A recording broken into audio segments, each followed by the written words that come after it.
Hey there, welcome to the channel. So I feel like I haven't made any gluten-free bread recipes lately. So today on the channel, I'm gonna make a new to me gluten-free bread recipe that I haven't tried before. I'm Jamie with SavorySaver.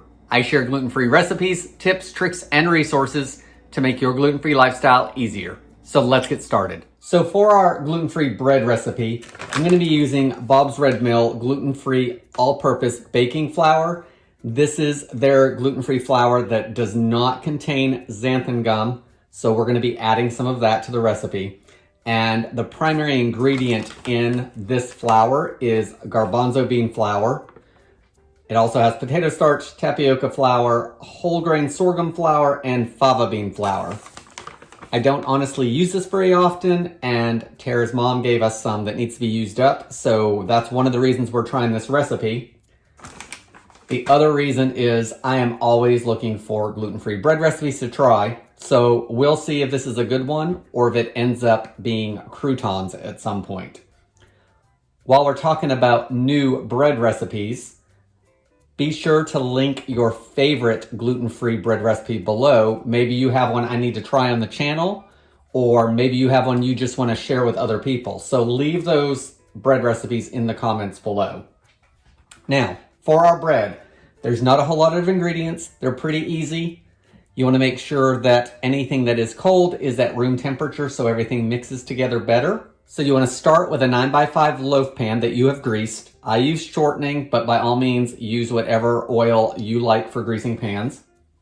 You're also going to want 2 large mixing bowls that I've already started prepping a little bit, just so you guys don't have to watch me measure ingredients.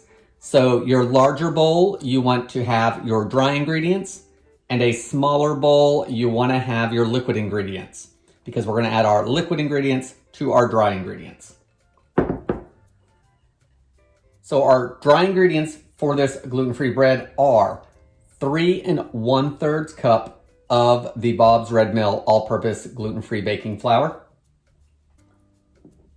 a 1/2 cup of light brown sugar that has been lightly packed. Now, we'll see how this is. I think this is a lot of sugar in a bread.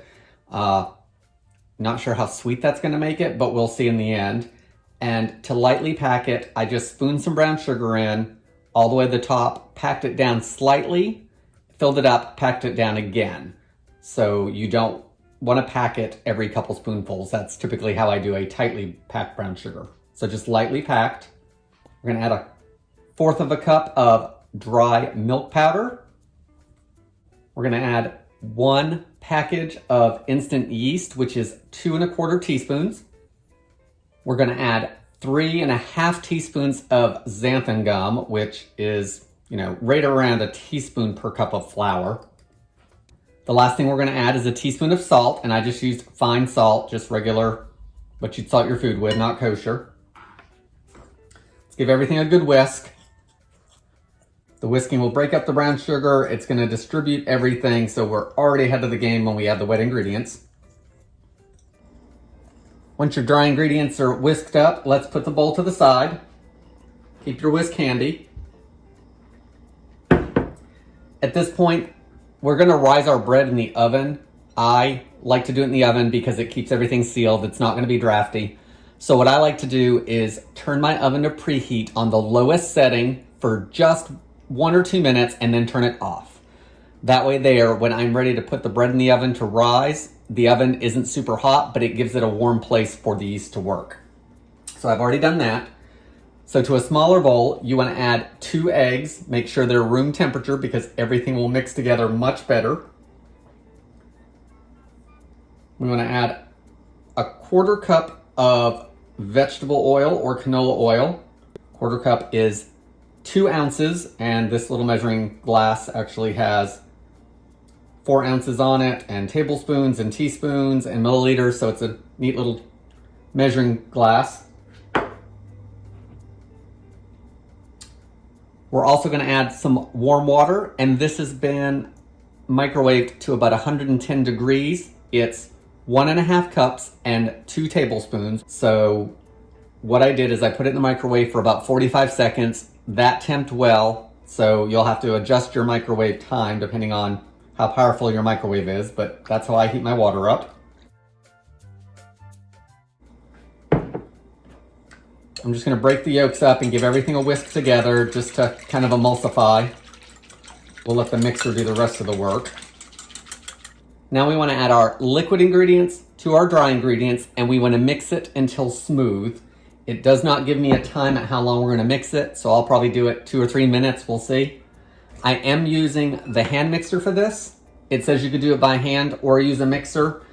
I'm just gonna use the mixer because with the xanthan gum and the starches in the gluten-free flour, I think it's gonna make it a little easier for me, but we'll see. So in go our liquids. Let's give it a mix.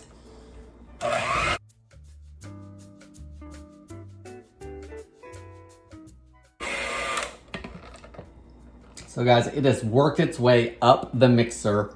So I don't know if the mixer is the best way to do it, or at least the hand mixer, but I'm gonna keep doing it that way.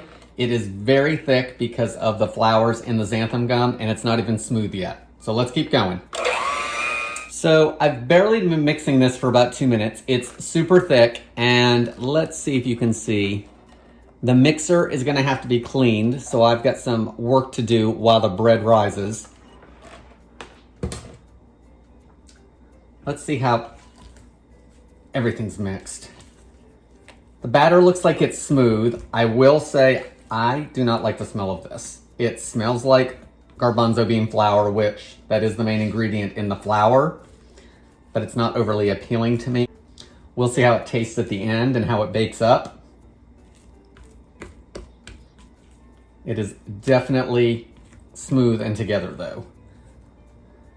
So I'm gonna clean off my beaters, and then we will put it into the pan. So I can say right now, if this doesn't rise and bake any better than it actually mixed and smells, this will not be a recipe I'll be making again.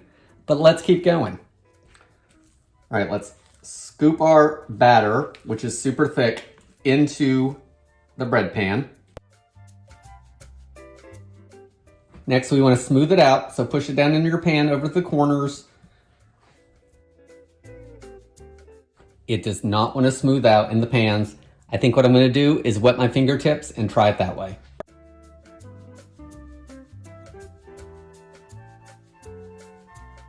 Okay, so spreading the batter out with wet fingertips actually worked well. I will say this is not my favorite recipe at this point, which I think I said before.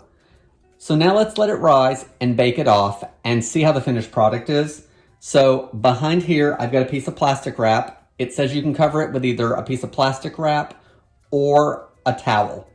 I'm using plastic wrap, and the directions do not say this, but I am going to take some non-cook spray and spray it on the plastic wrap so the bread batter does not stick as it comes to the top. Once your bread batter is in the pan and it's covered, this is what you need to do next. Place your bread either on the counter or in the oven if you're doing it like me, and you want to proof it for about an hour. In the oven, sometimes things move a little faster, so we'll see how long it takes. You want to proof it until it's just over the top of the pan. So I'm going to put it in the oven for probably about 20 minutes, maybe 30. Then I'm going to check it, because if I need to preheat the oven, I'll take it out at that point. You want to preheat your oven to 375 degrees. And then it's going to bake for 40 to 50 minutes until the internal temperature of the bread loaf is 200 degrees. At that point, you want to take it out of the oven, let it cool in the pan for about 5 minutes, and then take it out and cool it completely before you slice it. If your bread is beginning to brown too fast in the first 25 minutes of baking, you can cover it with some aluminum foil. So now, I've got some waiting time to do. I'm going to clean my mixer for one, do a little bit of cleanup, and I'll bring you back in just a second. So 30 minutes in to our rise time, and putting in that oven really helps because it's just above the rim of the pan, which is what we need. I've turned my oven on to 375 degrees, and I'm gonna bake it as soon as the temperatures where it needs to be. I will say at this point, it actually smells better. That yeast has started working, so it actually smells a little more like bread. So let's get this baked off. We are at 190. So this bread is baked through. It's risen a ton, which I will tell you what I think you can do about that in a minute. Now we're gonna let this cool and I'm gonna give it a taste. And I'm a little scared because I originally did not like the smell of it. Now I might be changing my thought on that a little bit. So this is gonna cool a little bit before we can cut into it, but let's just take a look at how it came out visually anyway. So it's sunk in here on both sides. And as you can see, as I showed you just a second ago, it's split here and around the side on both sides, more so on this one. And this side looks pretty good. So I think if this is tasty enough to make again and eat, then if I were to make it again, this is where the steam was wanting to escape from the bread. So after I smoothed out the bread, I'm thinking I could have taken a knife and just cut a slit down the middle, and that would have given that steam somewhere to go to hopefully give us a better shaped bread, so it didn't do that. So that's a little tip on that. Now I'm gonna let this cool a little bit longer, and then we'll actually see if I like it.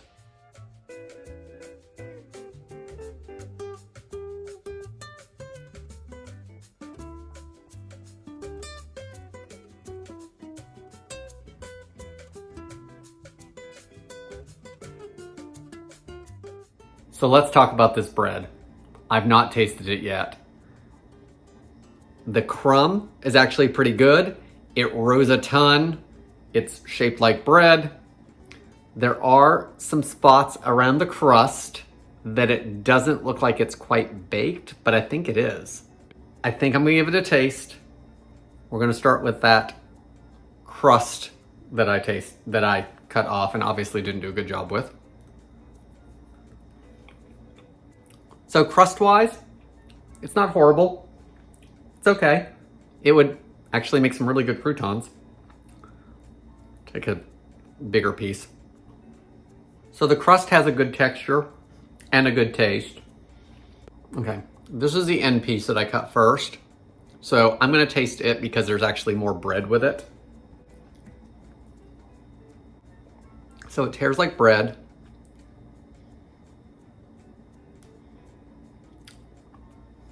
It smells okay. It still has a little bit of that bean smell, which I'm not sold on. And there is a slight bean taste to it. So I don't know how it's gonna be on a sandwich or even toast. I think toast would be okay because you're adding butter and maybe some other stuff. Sandwiches might be okay with it. Let me get a little bit of butter and we'll try another piece. So butter makes everything better. Let's see if it works for this. It works for this too. That actually helped. The butter adds a little bit of sweetness to the bread. Speaking of sweetness, all that sugar I was concerned about really doesn't make the bread taste sweet. I think the bread's okay. It's not my favorite taste-wise, but it's surprisingly, after the mess I made mixing it, baked up well. I mean, it looks like bread on the inside, which is a bonus. And it is pretty dense as far as weight. The denseness of each slice is more like a homemade bread anyway, which doesn't necessarily hurt my feelings. What do you guys think about this bread and how it looks at this point? Granted, I haven't had it for 2 days on the counter. I haven't frozen it. Is this something you want to make? What do I need to do with it? I'm thinking if all else fails, it's going to end up as croutons or breadcrumbs because that's going to take care of me not being sold on the taste as well as me using this bread up. Guys, that's all I have today. Again, gluten-free, everyday bread is what Bob's Red Mill calls it. It's made with their gluten-free all-purpose baking flour, which does not contain xanthan gum, and the first ingredient in that gluten-free flour is garbanzo bean flour. I hope you enjoyed the video. Please leave me any comments below. Leave me some gluten-free bread recipes that maybe I need to try, or maybe I need to try and show everyone else because you love them. I'd love to hear them. Guys, I hope to see you on the next video. Thanks for watching.